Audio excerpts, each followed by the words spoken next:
No doubt.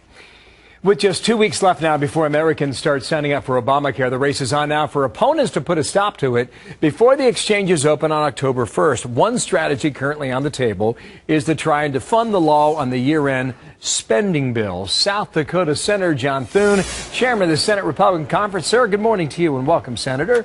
Good morning, Bill. I'm looking at a Wall Street Journal poll. 70% of the people that are polled say they don't understand the health care law.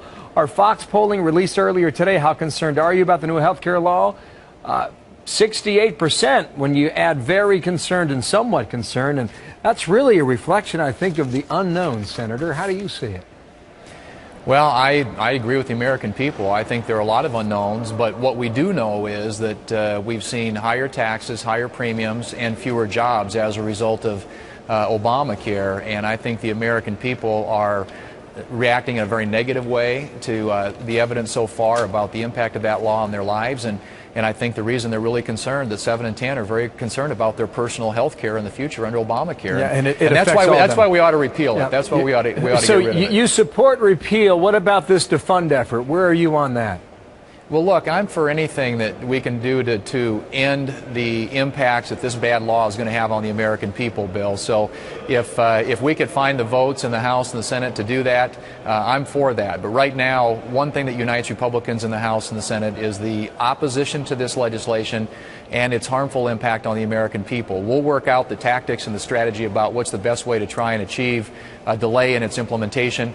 That process is underway right now. There are discussions going on in both the House and the Senate. But the one thing that unites Republicans is just the unequivocal opposition to this, because it is so harmful to the economy, to jobs, and the take-home pay of middle-income families who are seeing more and more part-time jobs created because more and more employers are moving people to part-time instead of full-time I understand jobs. that argument. What do you think happens after the 1st of October?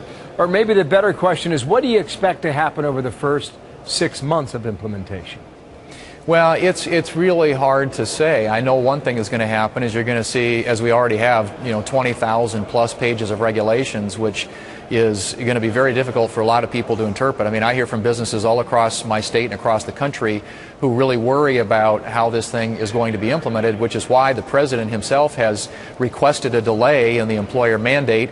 You've got his biggest supporters of this legislation, the labor unions, now saying that if it can't be fixed, it needs to be repealed. So I think it's just a big unknown. And frankly, what we do know, like I said before, is that it's already led to higher taxes, higher premiums, and fewer jobs. And I think that's what the Americans know about it. That's why they're reacting so negatively. But you know, you don't have the numbers, especially on the Senate side right now. Is this something that you wait to see how the implementation goes? And then if it truly is as bad as you and others believe, then there'll be a price to pay next November in those midterms. I think we do everything we can to delay its implementation. I think that anything we can do to put the effect of this off for the American people, we should try and do before October the 1st.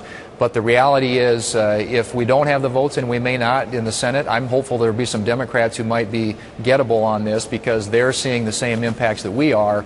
But if we don't have the votes, yes, we'll make this will be an issue for sure coming into the 2014 elections, because it's going to be an issue for the American people. You talk about delaying it. So many parts of this law have already been delayed. I mean, the Medicare cuts delayed, the employer mandate, the subsidy verification, the out-of-pocket caps delayed. 2,000 businesses and unions have gotten a waiver. Congress has gotten a waiver. For you or your aides, your staffers that work for you, you can get subsidies that pay for your health care. That ain't right.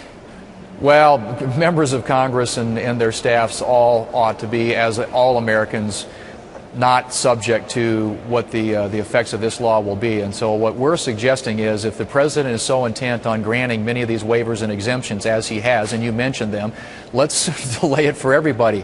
Why should we subject some Americans to this and not other Americans? And that's essentially what he's doing. He's picking winners and losers and selecting the people that he's going to decide that are favored constituencies of his to give some exemptions and some waivers and some favorable treatment. We think that all Americans ought to receive that. Senator, thank you. 2 weeks to go. Thanks, Bill. And then into the great unknown. John Thune, Senator, appreciate your time. All right. Thanks.